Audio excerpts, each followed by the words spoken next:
अनेक व्हिडिओ उपलब्ध आहेत, वर्तमानपत्रात तुम्हाला बातम्या वाचायला मिळतील. अमेरिकेचा माजी राजदूत इमॅन्युअल हार्वर्डमध्ये म्हणाला, America has literally spit in India's face under Trump. याचं भाषांतर करण्याची इच्छा नाहीये आणि महत्वाचं म्हणजे तो टीकेच्या स्वरूपात बोललाय.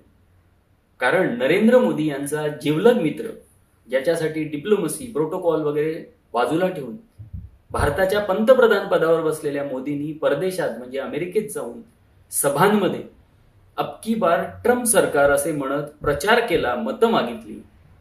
त्या ट्रम्पने काल भारताला नरक म्हटलं.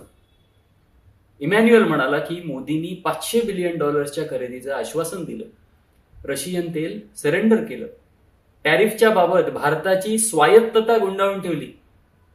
कारण बहुधा त्यांना ब्लॅकमेल केलं जात होतं आणि ते याला डील म्हणत होते.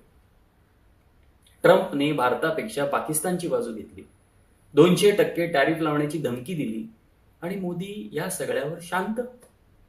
याला परराष्ट्र धोरण नाही म्हणत, तर याला सबमिशन म्हणजे शरणागती म्हणतात. वरचं सगळं बोलले इमॅन्युअल भारताच्या बाजूने.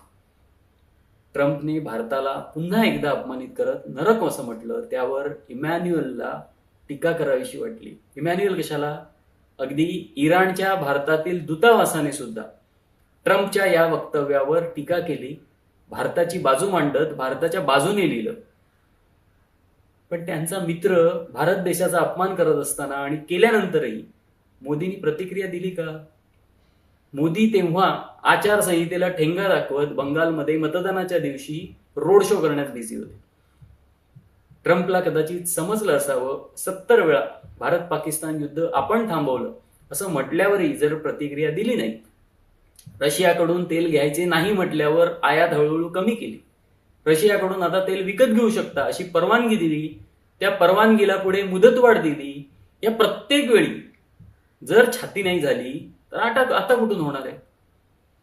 आता यामागे कोणी म्हणतं एप्स्टीन फाईल्स आहे, कोणी म्हणतं उद्योजक मित्राचे अमेरिकन कोर्टातील प्रकरण, तर कोणाला इस्रायलच्या पेगासुसचा संबंध वाटतो.